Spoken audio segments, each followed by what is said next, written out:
looks back at me and, with a short jerk of his head, motions me toward his truck. I follow and jump into the cab. He fires up the engine, rolls the big blue beast onto the road and out into the hungry, golden Gobi. "Where have you come from?" I ask him. "Shanghai." "And where are you heading?" "Urumqi." "What's that huge thing on the back of your truck?" "It's an industrial filter going to a company in Urumqi. And last week I was driving from Urumqi to Shanghai with a truck full of melons." It's a symbolic exchange. Fresh produce flows east for the consumers of China's coastal cities.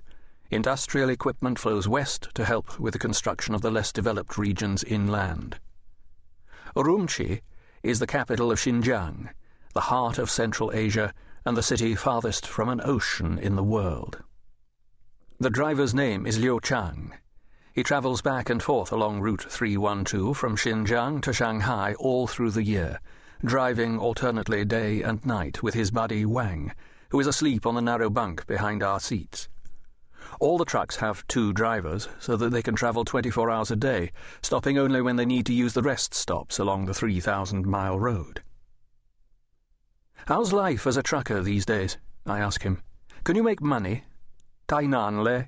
"It's difficult," he laments, lighting up the first of many cigarettes and tossing his lighter onto the dashboard. "We have to overload our trucks to make any money, but the police lie in wait and fine us." He chain-smokes as he drives and talks with a rat-a-tat staccato. "I get paid 18,000 yuan, about $2,200, to take a load from Urumqi to Shanghai or back again. I have to pay out about 15,000 yuan in tolls, costs, and fines to the policemen. So from a 1-week trip I earn about 3,000 yuan, roughly $380. "That's not a bad income," I say. "Many Chinese do not earn that in a month."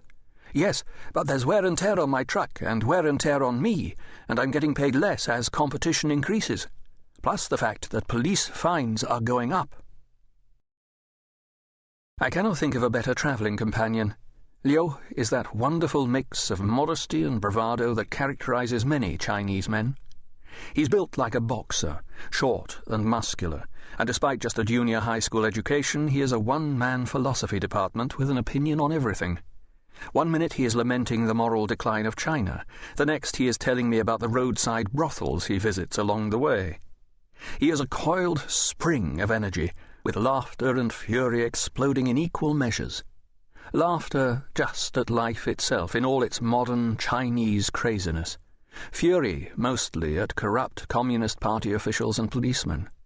Like so many modern Chinese people, he is torn between a deep love of his country and a deep anger at the people who govern it.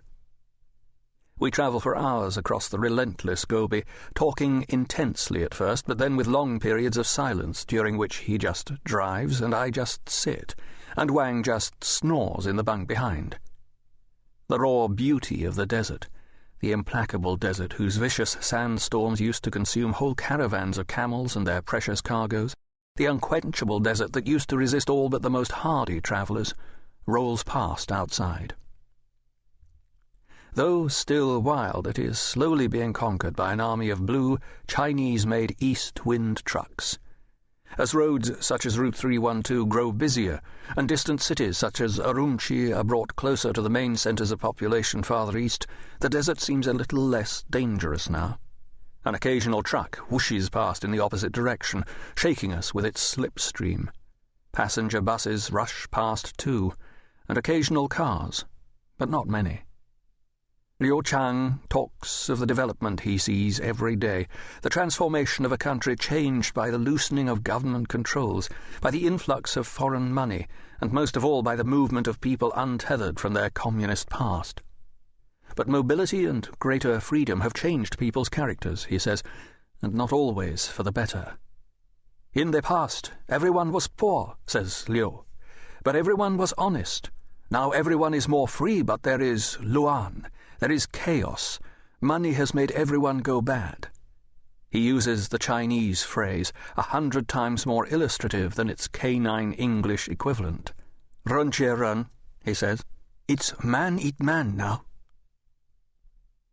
This is a book about people such as Liu Chang, ordinary Chinese people caught up in an extraordinary